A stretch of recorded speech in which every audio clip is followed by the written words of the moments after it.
കൃത്യമായി ഓഡിറ്റ് നടത്താതെ മലബാർ ദേവസ്വം ബോർഡിന് കീഴിലെ ക്ഷേത്രങ്ങൾ 2022-23 വർഷങ്ങളിലെ ഓഡിറ്റ് ഇതുവരെ പൂർത്തിയായിട്ടില്ല. 1400-ലധികം ക്ഷേത്രങ്ങളുള്ള മലബാർ ദേവസ്വം ബോർഡ് 2022-ൽ ഓഡിറ്റ് പൂർത്തിയാക്കിയത് 205 ക്ഷേത്രങ്ങളുടേത് മാത്രമാണ്. 2023-ൽ ഇത് കേവലം 28 എണ്ണം മാത്രമായിരുന്നു. കാസർഗോഡ്, തലശ്ശേരി, കോഴിക്കോട്, മലപ്പുറം, പാലക്കാട് ഡിവിഷനുകളിലായാണ് മലബാർ ദേവസ്വം ബോർഡിന് കീഴിലെ ക്ഷേത്രങ്ങൾ സ്ഥിതി ചെയ്യുന്നത്. എന്നാൽ ക്ഷേത്രങ്ങളുടെ ഭരണനിർവഹണം കൃത്യമായി നടപ്പിലാകുന്നില്ല എന്ന വിവരമാണ് ഇപ്പോൾ പുറത്തുവരുന്നത്. എറണാകുളം സ്വദേശിയായ വിവരാവകാശ പ്രവർത്തകൻ ഗോവിന്ദൻ നമ്പൂതിരി ദേവസ്വം ബോർഡിന് കീഴിലെ ക്ഷേത്രങ്ങളുടെ ഓഡിറ്റ് വിവരങ്ങൾ ആവശ്യപ്പെട്ടപ്പോഴാണ് ഞെട്ടിക്കുന്ന കണക്കുകൾ പുറത്തുവന്നത്. ബോർഡിന് കീഴിൽ 1400-ലധികം ക്ഷേത്രങ്ങളുണ്ട്. 2022-23 വർഷങ്ങളുടെ ഓഡിറ്റിംഗ് പുരോഗമിക്കുകയാണ്. ബോർഡിന് കീഴിലുള്ള ക്ഷേത്രങ്ങളെ സ്വതന്ത്ര യൂണിറ്റുകളായി കണക്കാക്കുന്നതിനാൽ ഓഡിറ്റ് റിപ്പോർട്ടുകൾ ഏകീകൃത രൂപത്തിൽ സമാഹരിച്ചിട്ടില്ല. അതിനാൽ ഏതു വർഷം വരെ ഓഡിറ്റ് പൂർത്തിയായി എന്ന് പറയാനാവില്ല. ഇപ്പോൾ 2022-2023 വർഷത്തെ ഓഡിറ്റ് നടന്നുകൊണ്ടിരിക്കുകയാണെന്നും വിവരാവകാശ രേഖയിലുണ്ട്. ലോക്കൽ ഫണ്ട് ഓഡിറ്റ് വകുപ്പാണ് ക്ഷേത്രങ്ങളുടെ ഓഡിറ്റ് റിപ്പോർട്ടുകൾ തയ്യാറാക്കുന്നത്. ക്ഷേത്ര ആധാരങ്ങളെപ്പറ്റി വേവലാതിപ്പെടുന്ന മുഖ്യമന്ത്രി എന്തുകൊണ്ടാണ് ക്ഷേത്ര സ്വത്തുക്കളുടെ കണക്കുകൾ കൃത്യമായി തിട്ടപ്പെടുത്താൻ തയ്യാറാകാത്തതെന്ന ചോദ്യമാണ് ഇപ്പോൾ വരുന്നത്. മലബാർ ദേവസ്വം ബോർഡിന് കീഴിലുള്ള ക്ഷേത്രങ്ങളിലെ 2022-ലെ ഓഡിറ്റിംഗ് പൂർത്തിയാക്കിയത് 205 ക്ഷേത്രങ്ങളാണ്. അതായത് 15% താഴെ മാത്രം ക്ഷേത്രങ്ങളാണ് ഓഡിറ്റിംഗ് പൂർത്തിയാക്കിയിരിക്കുന്നത്. 2023-ൽ ഇത് 28 ക്ഷേത്രങ്ങൾ മാത്രമാണ്. ഈ ദേവസ്വം ബോർഡ് ക്ഷേത്രങ്ങളെ കുറിച്ച് അഴിമതിയും വ്യാപകമായ ക്രമക്കേടും നടക്കുന്ന പരാതികൾ ഉയർന്നിട്ട് പോലും ധനകാര്യ വകുപ്പിന് കീഴിലുള്ള സംസ്ഥാന ഓഡിറ്റിംഗ് വിഭാഗത്തിന് കൃത്യസമയത്ത് ഓഡിറ്റിംഗ് പൂർത്തിയാക്കാൻ സാധിക്കുന്നില്ല. ഈ ദേവസ്വം ബോർഡിന് കീഴിലുള്ള ക്ഷേത്രങ്ങളിലെ ഓഡിറ്റിംഗ് വേഗത്തിലാക്കാൻ എന്ത് നടപടികൾ സ്വീകരിക്കുമെന്ന് ധനമന്ത്രിയും ദേവസ്വം വകുപ്പ് മന്ത്രിയും വ്യക്തമാക്കണം. വിവരാവകാശ നിയമപ്രകാരം ആദ്യം വിവരങ്ങൾ ആവശ്യപ്പെട്ടപ്പോൾ വിവരം ലഭ്യമല്ലെന്ന മറുപടിയാണ് ലഭിച്ചത്. പിന്നീട് അപ്പീൽ അധികാരിയെ സമീപിച്ച ശേഷമാണ് ഈ കാര്യങ്ങളൊക്കെ ലഭ്യമായത്. ജനം, കോഴിക്കോട്. ഈ വാർത്തയുടെ വിവരങ്ങളുമായി ഗോകുൽ കെ വേണുഗോപാൽ ചേരുന്നുണ്ട്. ഗോകുൽ, കൃത്യമായി ഓഡിറ്റ് നടത്തുന്നില്ല എന്നത് തന്നെ വലിയ ക്രമക്കേടിലേക്കാണ് വിരൽ ചൂണ്ടുന്നത്. മലബാർ ദേവസ്വം ബോർഡിന് കീഴിലെ ക്ഷേത്രങ്ങളിൽ കൃത്യമായി ഓഡിറ്റ് നടക്കുന്നില്ല, കൃത്യമായ അഴിമതിയാണ് ഇതിലൂടെ നടപ്പാക്കുന്നത് എന്നല്ലേ വ്യക്തമാകുന്നത്? അതുതന്നെയാണ് 2025 മറ്റൊരു സാമ്പത്തിക വർഷത്തിലേക്ക് കടക്കുന്ന സമയത്താണ് 3 വർഷങ്ങൾക്ക് മുമ്പ് പോലും ക്ഷേത്രങ്ങളിലെ ഓഡിറ്റുകൾ കൃത്യമായി നടപ്പിലാക്കിയിട്ടില്ല, അല്ലെങ്കിൽ ഓഡിറ്റ് റിപ്പോർട്ടുകൾ ലഭ്യമായിട്ടില്ല എന്നൊരു വിവരം ദേവസ്വം ബോർഡിൽ നിന്ന് നമുക്ക് ലഭ്യമാകുന്നത്. കൃത്യമായ കെടുകാര്യസ്ഥത ഈ വിഷയങ്ങളിൽ ദേവസ്വം ബോർഡിന്റെ ഭാഗത്ത് നിന്നുണ്ടാകുന്നു എന്ന തരത്തിലുള്ള വിമർശനമാണ് ഉയർന്നു വരുന്നത്. 1400-ഓളം ക്ഷേത്രങ്ങളിൽ കേവലം 205 ക്ഷേത്രങ്ങളുടെ ഓഡിറ്റ് മാത്രമാണ് 2022-ൽ പൂർത്തിയായത് എന്ന് പറയുമ്പോൾ അത് ആകെയുള്ള ശതമാനത്തിന്റെ കണക്കിൽ പരിശോധിക്കുകയാണെങ്കിൽ കേവലം 15% ക്ഷേത്രങ്ങളുടെ ഓഡിറ്റ് മാത്രമാണ് പൂർത്തിയാക്കിയിട്ടുള്ളത്. 2023-ലേക്ക് വരികയാണെങ്കിൽ അത് കേവലം 28 ക്ഷേത്രങ്ങൾ മാത്രമാണ്. 2024-ലേക്ക് അത് കടന്നിട്ടില്ല. 2022-ലെയും 2023-ലെയും വർഷങ്ങളിലെ ഓഡിറ്റ് ഇപ്പോഴും പുരോഗമിച്ചുകൊണ്ടിരിക്കുകയാണെന്നൊരു മറുപടിയാണ് ദേവസ്വം ബോർഡിന്റെ ഭാഗത്തുനിന്ന് വരുന്നത്. ആദ്യഘട്ടങ്ങളിലൊക്കെ ഈ വിവരങ്ങൾ ആവശ്യപ്പെട്ട് വിവരാവകാശ പ്രവർത്തകനായ ഗോവിന്ദൻ നമ്പൂതിരി വിവരാവകാശ കമ്മീഷനെ സമീപിച്ച സമയത്ത് മറുപടി ലഭിച്ചിരുന്നില്ല. ഇത്തരം വിവരങ്ങൾ ദേവസ്വം ബോർഡ് ലഭ്യമല്ല എന്നൊരു മറുപടിയായിരുന്നു ആദ്യം ലഭിച്ചത്. പിന്നീട് അതിനെതിരെ അപ്പീൽ അധികാരിയെ സമീപിച്ചതിന് ശേഷമാണ് ഇത്തരത്തിൽ വിവരങ്ങൾ ലഭ്യമായത് എന്നതുകൂടി എടുത്തു പറയേണ്ട ഒരു കാര്യമാണ്. കാരണം ഈ വിവരങ്ങളൊന്നും ജനങ്ങളിലേക്ക് എത്താതിരിക്കാനുള്ള ശ്രമം, ബോധപൂർവമായ ശ്രമം ദേവസ്വം ബോർഡിന്റെ ഭാഗത്തു നിന്ന് ഉണ്ടാകുന്നുണ്ട് എന്നൊരു സംശയം കൂടിയാണ് ഈ പ്രവൃത്തിയിൽ നിന്ന് നമുക്ക് മനസ്സിലാക്കാൻ വേണ്ടി സാധിക്കുന്നത്. കാരണം ഈ ദേവസ്വം ബോർഡുമായി ബന്ധപ്പെട്ട വിഷയങ്ങളിൽ വലിയ രീതിയിലുള്ള ആരോപണങ്ങൾ നേരത്തെ ഉണ്ട്. അഴിമതി ആരോപണങ്ങളൊക്കെ വിവിധ ക്ഷേത്രങ്ങളുമായി ബന്ധപ്പെട്ട് ഉയർന്നു വരുന്നുണ്ട്. മാത്രമല്ല ഈ മലബാർ മേഖലയിലൊക്കെ ക്ഷേത്രങ്ങളൊക്കെ ഭരിക്കുന്നത് CPM-ന് സ്വാധീനമുള്ള കമ്മിറ്റികളാണ്. ആ കമ്മിറ്റികളൊക്കെ ഈ വിശ്വാസികൾക്ക് താല്പര്യമുള്ളതിന് അതീതമായി, അല്ലെങ്കിൽ വിശ്വാസങ്ങൾ സംരക്ഷിക്കുന്നതിനപ്പുറത്തേക്കായിട്ട് രാഷ്ട്രീയ താല്പര്യങ്ങൾ സംരക്ഷിക്കാൻ ആവശ്യമായിട്ടുള്ള നടപടികളാണ് ക്ഷേത്രങ്ങൾ കേന്ദ്രീകരിച്ച് നടപ്പിലാക്കുന്നത് എന്ന ആരോപണങ്ങൾ ശക്തമാണ്. കോഴിക്കോട് നിന്ന് വരെ നമ്മൾ ധാരാളം ഇത്തരത്തിലുള്ള റിപ്പോർട്ടുകൾ ക്ഷേത്രങ്ങൾ സംബന്ധിച്ച ഭക്തജനങ്ങളുടെ പ്രതിഷേധങ്ങൾ, ക്ഷേത്രത്തിന്റെ നടത്തിപ്പുമായി ബന്ധപ്പെട്ടുള്ള ഭക്തജനങ്ങളുടെ പ്രതിഷേധങ്ങൾ സംബന്ധിച്ച വാർത്തകൾ, നിരവധി വാർത്തകൾ നമ്മൾ കൊടുത്തിട്ടുണ്ട്. ഇത്തരത്തിലുള്ള പ്രവണതകളാണ് ദേവസ്വം ബോർഡിന്റെ കീഴിലുള്ള ക്ഷേത്രങ്ങൾ നടക്കുന്നത്. ഇപ്പോൾ വിവരാവകാശ പ്രവർത്തകൻ ഈ വിവരങ്ങൾ നമ്മുടെ മുന്നിലേക്ക് എത്തിച്ച ഗോവിന്ദൻ നമ്പൂതിരി നമ്മോടൊപ്പം ചേരുന്നുണ്ട്. ശ്രീ ഗോവിന്ദൻ നമ്പൂതിരി, ആദ്യം അങ്ങ് വിവരാവകാശ നിയമം അനുസരിച്ച് ഇതിലുള്ള കുറച്ച് വിവരങ്ങൾ തേടാൻ ശ്രമിച്ചു, പക്ഷേ നിരാശയായിരുന്നു ഫലം. രണ്ടാമത് ഒരിക്കൽ കൂടി ഇത്തരത്തിൽ അപേക്ഷ സമർപ്പിച്ചപ്പോഴാണ് ഇത്തരത്തിലുള്ള വിവരങ്ങൾ നമ്മുടെ മുന്നിൽ വരുന്നത്. എന്താണ് മലബാർ ദേവസ്വം ബോർഡ് ക്ഷേത്രങ്ങളിൽ നടക്കുന്നത്? അതെ, നമസ്തേ. തീർച്ചയായിട്ടും ഈ ദേവസ്വം ബോർഡ് ക്ഷേത്രങ്ങളുമായി ബന്ധപ്പെട്ട് നിരവധി അഴിമതി, വ്യാപകമായ ക്രമക്കേട് നടക്കുന്നുണ്ടെന്ന ഒരു വിവരം ലഭിച്ചതിന്റെ അടിസ്ഥാനത്തിലാണ് ഞാൻ ഈ ഒരു വിവരാവകാശ അപേക്ഷ ആദ്യം സമർപ്പിക്കുന്നത്. അപ്പം അതില് എനിക്ക് മലബാർ ദേവസ്വം ബോർഡിൽ നിന്ന് ആദ്യം അതിന്റെ പബ്ലിക് ഇൻഫർമേഷൻ ഓഫീസർ ഈ ചോദ്യങ്ങൾക്ക് കൃത്യമായി, അതായത് പ്രത്യേകിച്ചും ഈ ദേവസ്വം ബോർഡ് ക്ഷേത്രങ്ങളിൽ ഭക്തർ സമർപ്പിക്കുന്ന സ്വർണം, വെള്ളി, അതേപോലെ തന്നെ അവർ സമർപ്പിക്കുന്ന വഴിപാടായിട്ട് നൽകുന്നതിന്റെ കണക്കുകൾ ചോദിച്ചിട്ട് പോലും അതിനും കൃത്യമായ മറുപടി നൽകാൻ സാധിച്ചിട്ടില്ല. അതിനുശേഷം ഞാൻ പിന്നീട് അതേപോലെ തന്നെ ഈ മലബാർ ദേവസ്വം ബോർഡിന്റെ കീഴിലും മറ്റ് ദേവസ്വം ബോർഡുകളുടെ കീഴിലും നടക്കുന്ന ഓഡിറ്റിങ്ങിനെ പറ്റിയും ചോദിച്ചിരുന്നു. അപ്പൊ അതിന് ഈ മലബാർ ദേവസ്വം ബോർഡ് പറഞ്ഞത് ഓഡിറ്റിങ്ങിന്റെ ഒരു കൃത്യമായ കണക്ക്, ഏത് വർഷമാണ് ഏറ്റവും അവസാനമായി ഓഡിറ്റ് നടത്തിയെന്നുള്ളതിന്റെ വിവരങ്ങൾ പോലും അവരുടെ കയ്യിൽ ലഭ്യമല്ല. അതേപോലെ തന്നെ ഇപ്പൊ ഓഡിറ്റിംഗ് നടക്കുന്നത് 2022-23 സാമ്പത്തിക വർഷത്തിലെയും പിന്നെ 23-24 സാമ്പത്തിക വർഷത്തിലെയുമാണ്. അതായത് 3 വർഷം പുറകോട്ടാണ് ഇപ്പോഴും ഓഡിറ്റിംഗ് നടക്കുന്നത്.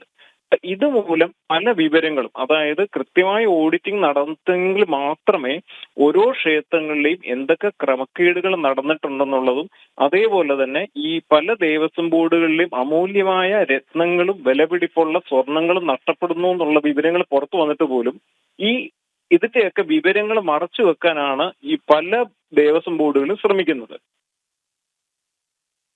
ശ്രീ ഗോവിന്ദൻ നമ്പൂതിരി, നമുക്കറിയാം ഈ മലബാർ ദേവസ്വം ബോർഡിന് കീഴിലുള്ള പല ക്ഷേത്രങ്ങളിലും ശമ്പളം പോലും മുടങ്ങുന്നൊരവസ്ഥയുണ്ടായി. അവിടുത്തെ ജീവനക്കാർക്കൊക്കെ ശമ്പളം നൽകാൻ ഒരുപാട് ബുദ്ധിമുട്ടുന്നൊരവസ്ഥയൊക്കെ ഉണ്ടായി. അത്തരത്തിലുള്ള വാർത്തകളടക്കം പുറത്തു വന്നിരുന്നു. അപ്പോൾ യഥാർത്ഥത്തിൽ ഈ ക്ഷേത്രങ്ങളിൽ ഒരു ഓഡിറ്റുമില്ല, ഒരു സാമ്പത്തിക സുതാര്യതയുമില്ല എന്നല്ലേ ഇതെല്ലാം വ്യക്തമാക്കുന്നത്? തീർച്ചയായിട്ടും.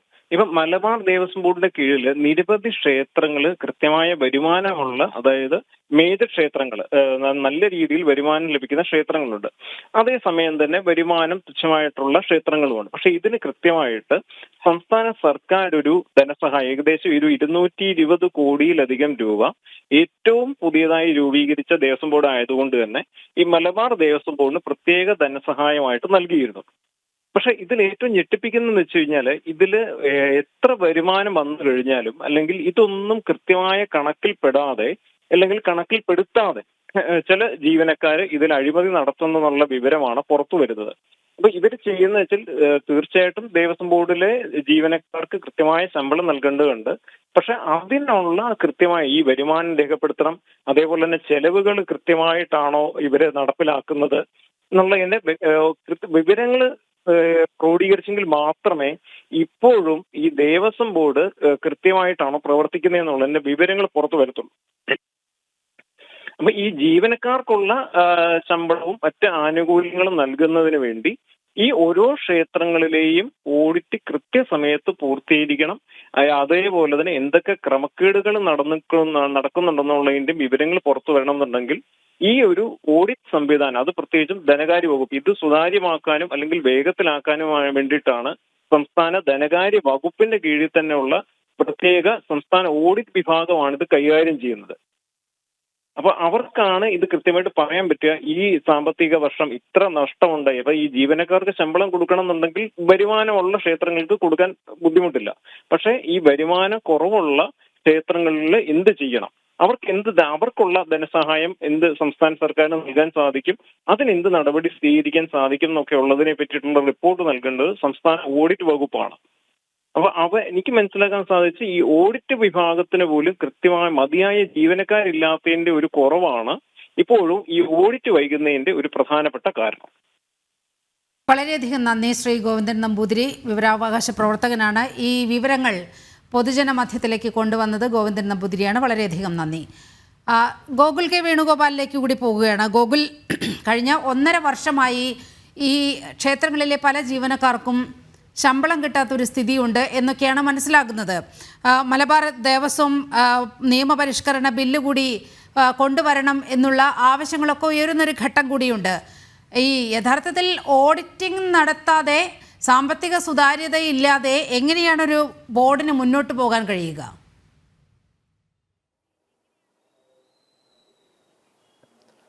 പ്രധാനമായിട്ടും ഉയരുന്ന ചോദ്യം അത് തന്നെയാണ്. 2 വർഷത്തിന് മുമ്പ് അല്ലെങ്കിൽ 3 വർഷത്തിന് മുമ്പാണ് ഒരു സ്ഥാപനവുമായി ബന്ധപ്പെട്ട സാമ്പത്തികത്തിന്റെ കാര്യങ്ങളൊക്കെ ക്രമപ്പെടുത്തുന്നത്. 3 വർഷം പിറകെയാണ് സഞ്ചരിക്കുന്നതെന്ന് പറയുമ്പോൾ തന്നെ ഇപ്പോഴുള്ള അതിന്റെ നിജസ്ഥിതി എന്താണ് എന്നതിനെ സംബന്ധിച്ച വ്യാകുലത സ്വാഭാവികമായിട്ട് ഉയർന്നു വരുന്നുണ്ട്. 1400ഓളം ക്ഷേത്രങ്ങളാണ് ഉള്ളത്. അതിൽ 200-250ഓളം ക്ഷേത്രങ്ങളാണ് ഈ വലിയ സാമ്പത്തിക വരുമാനം ക്ഷേത്രത്തിൽ ഉണ്ടാവുന്നതെന്ന വിവരങ്ങളൊക്കെയാണ് നമുക്ക് മനസ്സിലാവുന്നത്. ബാക്കിയുള്ള ക്ഷേത്രങ്ങളൊക്കെ ഈ പറഞ്ഞതുപോലെ അന്തിതിരി കത്തിക്കാൻ സാധിക്കാത്ത രീതിയിലുള്ള ക്ഷേത്രങ്ങൾ നിരവധി മലബാർ ദേവസ്വം ബോർഡിന് കീഴിലുണ്ട്. പക്ഷേ ഈ രീതിയിൽ നേരത്തെ സാമ്പത്തിക ധനസഹായമൊക്കെ സംസ്ഥാന സർക്കാരിൽ നിന്ന് ആവശ്യപ്പെടുന്ന സമയത്തായാലും ഏത് രീതിയിലാണ് ഇത് കൊടുക്കാൻ വേണ്ടി സാധിക്കുക എന്ന പ്രധാനപ്പെട്ട ചോദ്യം ഉയരുന്നുണ്ട്. കാരണം എന്തിന്റെ അടിസ്ഥാനത്തിലാണ് കൊടുക്കാൻ വേണ്ടി സാധിക്കുക എന്നുള്ളത്. ഈ ഓഡിറ്റ് ഫണ്ട് വകുപ്പാണ് ഇത്തരത്തിലുള്ള ദേവസ്വം ബോർഡിന് കീഴിലുള്ള ക്ഷേത്രങ്ങളുടെ ഓഡിറ്റുകളൊക്കെ തയ്യാറാക്കിക്കൊണ്ടിരിക്കുന്നത്. ഈ ജീവനക്കാരുടെ പ്രശ്നങ്ങളും കാര്യങ്ങളും ഒക്കെ ഒരു കാരണമായി എടുത്തു പറയാമെങ്കിലും ഇത്തരത്തിലുള്ള പ്രവർത്തനങ്ങൾ മുന്നോട്ടേക്ക് കൊണ്ടുപോകാൻ ധനകാര്യ വകുപ്പിന് താല്പര്യമില്ലാത്തൊരു ആ രീതിയിലാണ് അവരുടെ പോക്ക് എന്നാണ് നമുക്ക് മനസ്സിലാക്കാൻ വേണ്ടി സാധിക്കുന്നത്. കാരണം ഈ 2 വർഷത്തെ അല്ലെങ്കിൽ 3 വർഷത്തിന് പുറകിലായിട്ട് ഈ സംഭവം സഞ്ചരിച്ചുകൊണ്ടിരിക്കുമ്പോൾ അത് വലിയ രീതിയിൽ ചർച്ച ചെയ്യാതിരിക്കുകയും ചെയ്യുന്ന സമയത്താണ് എന്തുകൊണ്ടാണ് ഈ രീതിയിൽ ഒരു കൃത്യതയില്ലാത്ത രീതിയിൽ ഓഡിറ്റ് സംവിധാനം ക്ഷേത്രവുമായി ബന്ധപ്പെട്ടത് മുന്നോട്ടേക്ക് പോകുന്നതെന്ന ചോദ്യം വരുന്നത്. അതിന് കൃത്യമായി മറുപടി പറയാൻ ദേവസ്വം ബോർഡിനൊന്നും സാധിക്കുന്നില്ല. നേരത്തെ തിരുവിതാംകൂർ ദേവസ്വം ബോർഡുമായി ബന്ധപ്പെട്ട സമയത്ത് ഓഡിറ്റ് തയ്യാറാക്കാൻ വേണ്ടി ജീവനക്കാരുടെ എണ്ണം കുറവാണ് എന്ന് പറയുന്ന സമയത്ത് കോടതിയുടെ ഇടപെടൽ ഉണ്ടാവുകയും കൂടുതൽ ജീവനക്കാരെ അങ്ങോട്ടേക്ക് നിയമിക്കാനുള്ള തീരുമാനങ്ങളൊക്കെ ഉണ്ടായിരുന്നു. പക്ഷേ ഈ വിഷയം മലബാർ ദേവസ്വം ബോർഡുമായി ബന്ധപ്പെട്ട വിഷയത്തിൽ ഈ വിഷയം ഇപ്പോഴാണ് ഉയർന്നു വരുന്നത്, അല്ലെങ്കിൽ ഇപ്പോഴാണ് ആളുകൾ ശ്രദ്ധിക്കുന്നത് എന്നുള്ളതാണ് അതിലെ ഒരു പ്രധാന വിഷയമായിട്ട് എല്ലാവരും എടുത്തു കാണിക്കുന്നത്. കാരണം കേവലം 15% ക്ഷേത്രങ്ങളിലെ മാത്രം ഓഡിറ്റുകൾ തയ്യാറാക്കുന്നു. ബാക്കിയുള്ള ക്ഷേത്രങ്ങളുടെ സ്ഥിതി എന്താണ് എന്നതിനെ സംബന്ധിച്ച കാര്യങ്ങൾ പുറത്തു വരാതിരിക്കുന്നു, അത് ചർച്ചയാകാതിരിക്കുന്നു. ദേവസ്വം ബോർഡുമായി ബന്ധപ്പെട്ട നിരവധി വിഷയങ്ങൾ, അഴിമതി ഉൾപ്പെടെയുള്ള വിഷയങ്ങൾ ഉയർന്നു വരുന്ന സമയത്തും അതിനെ പരിഗണിക്കാതെ അല്ലെങ്കിൽ അതെന്തുകൊണ്ട് സംഭവിക്കുന്നു അതിനെക്കുറിച്ച് ചിന്തിക്കാതെ ക്ഷേത്രവുമായി ബന്ധപ്പെട്ട മറ്റു വിഷയങ്ങൾ അല്ലെങ്കിൽ ഹൈന്ദവ ആചാരങ്ങളുമായി ബന്ധപ്പെട്ട വിഷയങ്ങളിലേക്ക് ഈ ക്ഷേത്രങ്ങളെ കേന്ദ്രീകരിക്കാനോ അല്ലെങ്കിൽ ആ രീതിയിലേക്ക് മുന്നോട്ടേക്ക് കൊണ്ടുപോകാനുള്ള ശ്രമമാണ് ദേവസ്വം ബോർഡിന്റെ ഭാഗത്തു നിന്നുണ്ടാവുന്നത്. ഓരോ ക്ഷേത്രങ്ങളും ഈ ദേവസ്വം ബോർഡ് പറയുന്നത് ഈ ദേവസ്വം ബോർഡിന് കീഴിലെ ഓരോ ക്ഷേത്രങ്ങളും ഓരോ സ്വതന്ത്ര യൂണിറ്റുകളാണെന്നാണ്. ഈ സ്വതന്ത്ര യൂണിറ്റുകൾ ബഹുഭൂരിപക്ഷം 1400-ലധികം ക്ഷേത്രങ്ങളാണ് മലബാർ ദേവസ്വം ബോർഡിന് കീഴിലുള്ളതെങ്കിൽ അതിൽ 1200-ലധികം ക്ഷേത്രങ്ങളും സ്വാഭാവികമായിട്ടും ഈ CPM-ന് സ്വാധീനമുള്ള ഭരണസമിതി ആയിരിക്കും ഭരിക്കുന്നുണ്ടാവുക. മലബാറിന്റെ ഈ തലശ്ശേരി, കാസർഗോഡ്, തലശ്ശേരി, മലപ്പുറം, കോഴിക്കോട്, പാലക്കാട് എന്നിങ്ങനെ 5 സബ് ഡിവിഷനുകളാണ് ഈ മലബാർ ദേവസ്വം ബോർഡിന് കീഴിലുള്ളത്. ഇവിടെയൊക്കെ ബഹുഭൂരിപക്ഷവും ഈ സ്വതന്ത്ര യൂണിറ്റുകളാണ് എന്ന് പറയുന്ന കമ്മിറ്റികളൊക്കെ ഭരിക്കുന്നതും CPM-ന് സ്വാധീനമുള്ള ആളുകളാണ്. നമ്മൾ ഇതുമായി ബന്ധപ്പെട്ട, അതായത് ഓരോ ക്ഷേത്രങ്ങളുമായി ബന്ധപ്പെട്ട വാർത്തകൾ പുറത്തുവിടുന്നില്ല. ആചാര സംബന്ധമായ വിഷയങ്ങളുമായി ബന്ധപ്പെട്ട വാർത്തകൾ ഓരോ ക്ഷേത്രങ്ങളിൽ നിന്ന് പുറത്തു വരുമ്പോഴും അതിൻ്റെയൊക്കെ പിന്നിൽ നിൽക്കുന്നത് CPM-ന്റെ ആളുകളാണ്, അല്ലെങ്കിൽ ആചാരങ്ങൾ അട്ടിമറിക്കാനുള്ള ശ്രമങ്ങൾ നടത്തുന്ന CPM-ന്റെ ആൾക്കാരാണ് എന്ന സംബന്ധിച്ച വാർത്തകൾ പ്രദേശത്തെ ഭക്തജനങ്ങളൊക്കെ ഓരോ സമയത്തും നമ്മളോട് പങ്കുവെക്കാറുണ്ട്. അങ്ങനെ അന്വേഷിച്ച് പോകുമ്പോഴാണ് ഈ ഓഡിറ്റ് റിപ്പോർട്ടുകളും ഈ രീതിയിൽ തകിടം അറിയാനുള്ള കാരണം ഈ സ്വതന്ത്ര യൂണിറ്റുകളായിട്ടുള്ള ഭരണ സംവിധാനം CPM-ന്റെ നേതൃത്വത്തിൽ അല്ലെങ്കിൽ ഇടതുമുന്നണിയുടെ നേതൃത്വത്തിൽ തന്നെ മുന്നോട്ടേക്ക് പോകുന്നത് കൊണ്ടാണ് ഈ ഓഡിറ്റോ അല്ലെങ്കിൽ ഈ സാമ്പത്തികമായിട്ടുള്ള സുതാര്യതയൊന്നും ക്ഷേത്രങ്ങൾ കേന്ദ്രീകരിച്ച് ഇല്ലാതിരിക്കുന്നത് എന്നാണ് നമുക്ക് മനസ്സിലാക്കാൻ സാധിക്കുന്നത്. കാരണം സംസ്ഥാന സർക്കാർ ഭരിക്കുന്നത് LDF-ന്റെ മുന്നണിയാണ്. ദേവസ്വം ബോർഡും MR മുരളിയാണ് ദേവസ്വം ബോർഡിന്റെ ചെയർമാനായിട്ട്, മലബാർ ദേവസ്വം ബോർഡിന്റെ ചെയർമാൻ. പാലക്കാടുള്ള CPM-ന്റെ ഉന്നതനായിട്ടുള്ള നേതാവാണ്. ഇത്തരത്തിൽ ഈ ക്ഷേത്രങ്ങളെ സംബന്ധിച്ച അതിന്റെ നല്ല നടപ്പിനാവശ്യമായിട്ടുള്ള നടപടികൾ ദേവസ്വം ബോർഡിന്റെ ഭാഗത്തു നിന്നുണ്ടാവുന്നില്ല. എന്തുകൊണ്ട് ഉണ്ടാവുന്നില്ല എന്ന് ചോദ്യം ചോദിക്കുന്ന സമയത്ത് ദേവസ്വം ബോർഡിന് താഴെയുള്ള ക്ഷേത്രങ്ങളുമായിട്ട് കണക്ട് ചെയ്യാൻ വേണ്ടി സാധിക്കുന്നില്ല. അതൊക്കെ ഓരോ സ്വതന്ത്ര യൂണിറ്റുകളാണ്. അതുകൊണ്ട് തന്നെ അവരുടെ വിവരങ്ങൾ നമുക്ക് ലഭ്യമാകാൻ സാധിക്കുന്നില്ല എന്നൊരു ശരിയല്ലാത്ത മറുപടി പറഞ്ഞ് ഒഴിവാക്കാനുള്ള ശ്രമങ്ങളാണ് ദേവസ്വം ബോർഡിന്റെ ഭാഗത്തു നിന്നുണ്ടാവുന്നത്. പക്ഷേ അതിനെതിരെയാണ് ഇപ്പോൾ വലിയ രീതിയിലുള്ള പ്രതിഷേധങ്ങൾ ഉയർന്നു വരുന്നത്. കാരണം ലക്ഷക്കണക്കിനായിട്ടുള്ള സ്വത്തുക്കളുള്ള ക്ഷേത്രങ്ങൾ മലബാർ ദേവസ്വം ബോർഡിന് കീഴിലുള്ള വിവിധ സ്ഥലങ്ങളിൽ ഉണ്ട് എന്നാണ് നമുക്ക് മനസ്സിലാക്കാൻ സാധിക്കുന്നത്. കാരണം നൂറ്റാണ്ടുകളൊക്കെ പഴക്കമുള്ള ക്ഷേത്രങ്ങളുണ്ട്, അവിടെയൊക്കെ അമൂല്യമായ സ്വത്തുക്കളുണ്ട്. അതിൻ്റെയൊക്കെ സ്ഥിതി എന്താണ് എന്നതിനെ സംബന്ധിച്ച വിവരങ്ങൾ ലഭ്യമല്ല. പല ക്ഷേത്രങ്ങളുമായി ബന്ധപ്പെട്ട് ജീവനക്കാർ നടത്തുന്ന ക്രമക്കേടുകളെ കുറിച്ചുള്ള പരാതികൾ സംസ്ഥാനത്തിന്റെ വിവിധ ഭാഗങ്ങളിൽ നിന്നൊക്കെ ഉയർന്നു വരുന്നുണ്ട്. ഈ സാഹചര്യത്തിൽ ഓരോ വർഷവും കൃത്യമായി അവിടെയുള്ള സാമ്പത്തിക സ്ഥിതി എന്താണ് എന്ന് തിട്ടപ്പെടുത്തേണ്ടത് ആ സ്ഥാപനത്തിന്റെ മുന്നോട്ടേക്കുള്ള പോക്കിന് അത്യാവശ്യമായിട്ടുള്ള കാര്യം തന്നെയാണ്. അതിനെയൊന്നും ശ്രദ്ധിക്കാത്ത രീതിയിലുള്ള ഒരു ഭരണസമിതിയാണ്, ഒരു ഭരണ സംവിധാനമാണ് മലബാർ ദേവസ്വം ബോർഡിന്റെ കീഴിൽ നടപ്പിലാകുന്നത് എന്നാണ് ഈ വിവരാവകാശ രേഖയിൽ നിന്ന് മനസ്സിലാകുന്നത്. കാരണം 2025 മാർച്ച് ആകുമ്പോൾ മറ്റൊരു സാമ്പത്തിക വർഷത്തിലേക്ക് കടക്കുകയാണ്. അങ്ങനെ ഒരു സാമ്പത്തിക വർഷത്തിലേക്ക് കടക്കുമ്പോഴും 2022-ലോ 2023-ലോ ഒന്നും കണക്കുകൾ തിട്ടപ്പെടുത്തിയിട്ടില്ല. കേവലം 10-15, അതായത് 80%, 90% അല്ല, 15% താഴെയുള്ള ക്ഷേത്രങ്ങളിലാണ് ഈ കണക്കുകൾ തിട്ടപ്പെടുത്തുന്നത്. എപ്പോൾ പൂർത്തിയാകുമെന്ന് പറയാൻ വേണ്ടി സാധിക്കില്ല. എത്രത്തോളം ഏത് വർഷത്തെയാണ് അതായത് 1400-ഓളം ക്ഷേത്രങ്ങളുടെ പൂർണ്ണമായി ഓഡിറ്റ് നടന്നത്, അവസാനമായി നടന്നത് ഏത് വർഷമാണ് എന്ന് പറയാൻ വേണ്ടി സാധിക്കില്ല. അങ്ങനെ കൃത്യമായ കെടുകാര്യസ്ഥത മലബാർ ദേവസ്വം ബോർഡിന്റെ ഭാഗത്ത് നിന്ന് ഉണ്ടാവുന്നുണ്ട്. ഈ ക്ഷേത്രങ്ങളുടെ നടത്തിപ്പുമായി ബന്ധപ്പെട്ട് മലബാർ ദേവസ്വം ബോർഡിന് വലിയ വീഴ്ചകൾ സംഭവിച്ചിട്ടുണ്ട്. ലക്ഷക്കണക്കിനായിട്ടുള്ള സ്വത്തുക്കൾ, ആഭരണങ്ങൾ, മറ്റ് അമൂല്യമായിട്ടുള്ള വസ്തുക്കൾക്ക് എന്ത് സംഭവിച്ചു എന്ന കൃത്യമായി ചോദിക്കുമ്പോൾ അതിന്റെ കണക്ക് ഞങ്ങളുടെ കയ്യിൽ ഇല്ല എന്ന് പറയുന്നത് ഒരു ഭരണ സംവിധാനത്തിന്, ദേവസ്വം ബോർഡിന് ചേർന്ന ഒരു മറുപടിയല്ല എന്നൊരു വിമർശനം ഭക്തജനങ്ങളുടെ ഭാഗത്തു നിന്നുണ്ടാവുന്നുണ്ട്. അതിനാൽ തന്നെ ഈ ധനകാര്യ വകുപ്പിന്റെ ഭാഗത്ത് നിന്ന് കർശനമായ നിർദ്ദേശവും മേൽനോട്ടവും ഈ വിഷയത്തിൽ ഉണ്ടാവണമെന്നും കൃത്യമായി ഈ കണക്കുകളും സ്വത്തുക്കളും ഒക്കെ തിട്ടപ്പെടുത്തി ആവശ്യമായ നടപടികൾ കൈക്കൊള്ളണമെന്നുള്ള ആവശ്യമാണ് ഈ ഭക്തജനങ്ങളുടെ ഭാഗത്തു നിന്നൊക്കെ ഉയർന്നു വരുന്നത്. ഗോകുൽ, ഇതിപ്പോൾ ഈ മലബാർ ദേവസ്വം ബോർഡിന് കീഴിലുള്ള ക്ഷേത്രങ്ങളെ സംബന്ധിച്ച് നോക്കുകയാണെങ്കിൽ മറ്റ് ദേവസ്വം ബോർഡുകൾ പോലെയല്ല, ഭൂരിഭാഗവും ക്ഷേത്ര കമ്മിറ്റികൾ കൈകാര്യം ചെയ്യുന്നത് CPMന്റെ നിയന്ത്രണത്തിലുള്ള കമ്മിറ്റികളാണ്. അതുകൊണ്ട് തന്നെ ഭക്തരോട് എന്ത് പ്രതിബദ്ധതയാണ്, ക്ഷേത്രത്തിനോട് എന്ത് പ്രതിബദ്ധതയാണ് ഇവർക്കുള്ളത് എന്ന കാര്യമൊക്കെ പല ഘട്ടത്തിൽ പുറത്തു വന്ന വിവരങ്ങളാണ്. അതുകൊണ്ട് തന്നെ ജീവനക്കാർക്ക് ശമ്പളം കൊടുക്കാൻ പോലും ഇവർക്ക് മനസ്സില്ല എന്നാണ് മനസ്സിലാകുന്നത്. 1.5 വർഷത്തിലേറെയായി ശമ്പള കുടിശ്ശിക നിലനിൽക്കുന്നുണ്ട് എന്ന് CITU തന്നെ പ്രമേയം പാസ്സാക്കുകയും ഈ മലബാർ ദേവസ്വം ബില്ലിൽ ചില ഭേദഗതികൾ വേണമെന്ന ആവശ്യം CITU തന്നെ മുന്നോട്ട് വയ്ക്കുന്ന ഒരു സാഹചര്യവുമുണ്ട്.